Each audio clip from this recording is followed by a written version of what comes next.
Hello, and welcome to Scrivener for Historians. I'm Zachary Schrag, Professor of History at George Mason University and the author of The Princeton Guide to Historical Research. I'm talking about Scrivener, and up to this point, I have used Scrivener's tools to move around within Theodore Roosevelt's book, The Naval War of 1812. Starting in the next episode, I will start actually modifying that text. And before I do that, I want to save an unaltered version. Now, versioning is useful for whatever work you do. Your work could be destroyed by fire, flood, or theft, or perhaps more commonly by your own errors, whether you inadvertently or unwisely overwrite a certain file. So it's always good to have a backup plan, including backing up to clouds and external drives. Scrivener has three ways to back up your work within the program. One is common to all software these days, the Save As command, where you can save an entire version of your Scrivener project. Now, Scrivener project can get quite big, especially if you start plugging in photographs and pictures and other texts, PDFs. So for this reason, Scrivener, I think, tends to discourage you from doing the full Save As, and indeed, it gives you some other tools. So that tool is there, but it may not be the one that you want. Another option in Scrivener is what's called the snapshot. So here I am in the inspector panel. I've been using that to show footnotes, but if I click on the little camera, then I can instead use this to create snapshots of my text. So you can see there's already one from March 14th. If I click the button here, it makes a little sound, and there is a new snapshot from the 20th. Once you have that snapshot, you can compare it to your current text. So let's say I'm here at 1814 in the ocean, and I decide that I want to cut out the second half of this sentence. I delete it. And when I compare it to my earlier snapshot, you can see the strike-through text in red, where I can say, oh, that's what I deleted.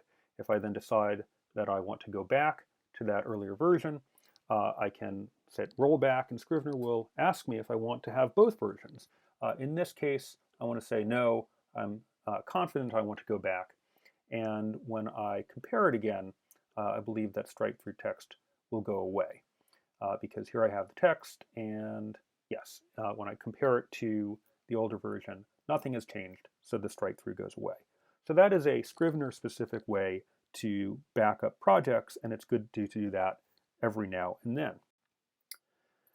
A third option for saving multiple versions of your work is using a Scrivener folder. So when you start a new Scrivener project, your three default folders are your draft, which is what you're writing, obviously enough, your research, where you can, again, keep PDFs or images or other source material, and the trash, which is where you put stuff that you're going to throw away. I like to think that there's another kind of document, which I call the outtakes, which are things that you think you might want to throw away, but there's no real reason to. They don't take up much space. And they might be good to have around in case you change your mind about what you took out of your draft. With Scrivener's customizability, I can even change the icon to something cute like a pair of scissors. So let's say I'm Theodore Roosevelt and I've got my chapter here, and I've got a section on the cruise of the Rogers. And you're thinking, maybe I need to change this section, but I might want to save a version of it to go back to in case I don't like the changes. So I can very easily duplicate the cruise of the Rogers. Maybe I'll put on today's date. So if I end up with multiple versions of the cruise of the Rogers, I can keep them apart. And then I'm going to have a little problem here where I now have two cruises of the Rogers in my chapter draft. I don't want that. So I take one of them and I preserve it in Outtakes. And now I can do pretty much anything I want. I can say, it turned out that the Rogers was a nuclear submarine. Wow. So I think that's right. I keep that, and then sometime later I realize I was mistaken. I can say, good thing I had a version in Outtakes. That's now restored.